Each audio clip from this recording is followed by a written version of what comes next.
আলহামদুলিল্লাহ। এই একটা ধুন্দুল গাছে মোট কয়েকবার আমরা ধুন্দুল খাইলাম। আজ আবারও এই যে ধুন্দুল একেবারে বড় হয়ে গেছে। এইগুলি লুকায় ছিল, এই যে দেখেন কোথায়। হায় হায়, এটার অবস্থা হলো একেবারে বাঁশের যে এটাকে কি বলে মাচা, এটার চিকুন ছিদ্র এখান দিয়ে ঢুকে পিছনের সাইড অনেক বড় হয়ে গেছে, সামনের সাইডও বড় হয়ে গেছে। এটা বের করতেও মুশকিল এখন, এরকম অবস্থা, মোটা হয়ে গেছে ওই সাইড আর কি। এখান থেকে যে হয়েছে আমি দেখি নেই, পূজার ছুটিতে বাসার লোকজন ছিল না, আমি একা ছিলাম, কিন্তু এদিকে খেয়াল করি নাই। আরও ধুন্দুল ধরছে, দেখাই। ছাদের উপরে একটা গাছ, এই যে গাছের কোনো জাংলা বা কোনো মাচা নাই, জাস্ট একটা লেবু গাছ। লেবু গাছটায় লেবু ধরে না, সেই গাছের উপর দিয়ে ধুন্দুল গাছটা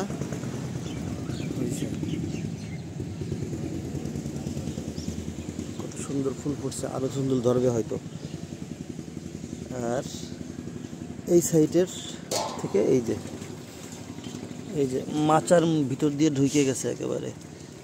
এটা এখন বের করতে হলে ভাঙতে হবে অথবা কাইটে বের করতে হবে আর কি, ভাঙিয়ে বের করতে হবে। এটা মানে আনাম অবস্থায় ধুন্দুলটার ওই মাচার ভিতর থেকে বের করা যাবে না, কারণ ওইটার ভিতরে ছোট থাকতে ঢুকছে তো।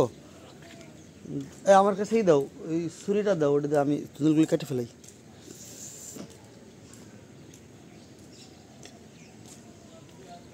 ধরো ক্যামেরা ধরো।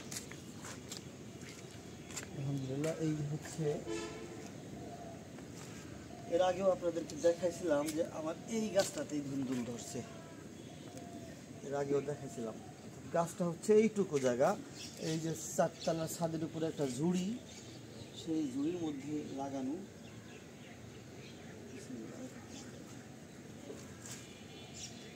বাবা এটা নাও, বাবা এটা নাও, নাও এটা নাও, আরো কাটি। আসো এদিকে, আসো।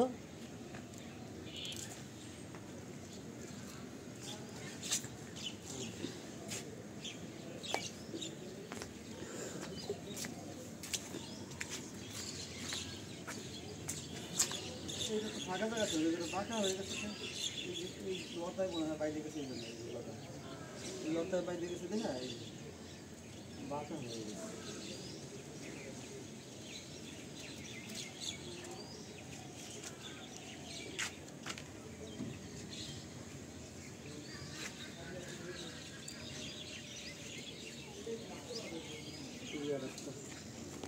এটা কিন্তু ঠিক আছে, লতায় বাইরে ছিল না, অর্থাৎ এই ধুন্দুলটা সোজা আছে, বাঁকা হয়নি।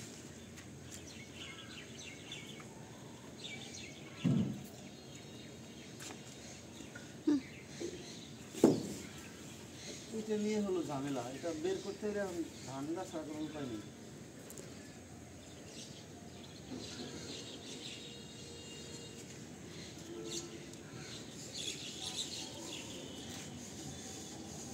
এটা দুই দিক দিয়ে একেবারে গাইতে গেছে, দুই দিক দিয়ে, এটা বের করার কোনো উপায় নাই। এই দেখো, বের করার কোনো উপায় নেই, এর ভিতরে ঢুকে গেছে একেবারে। এখন এখান থেকে কাটে ফেলতে হবে,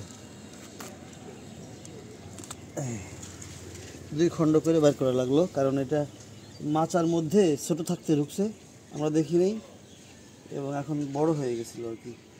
এই কাইটেই মাছের ভিতর থেকে বের করতে হলো। সমস্যা নাই, কারণ এটা দিয়ে এখন রান্না হবে, সবজি হবে।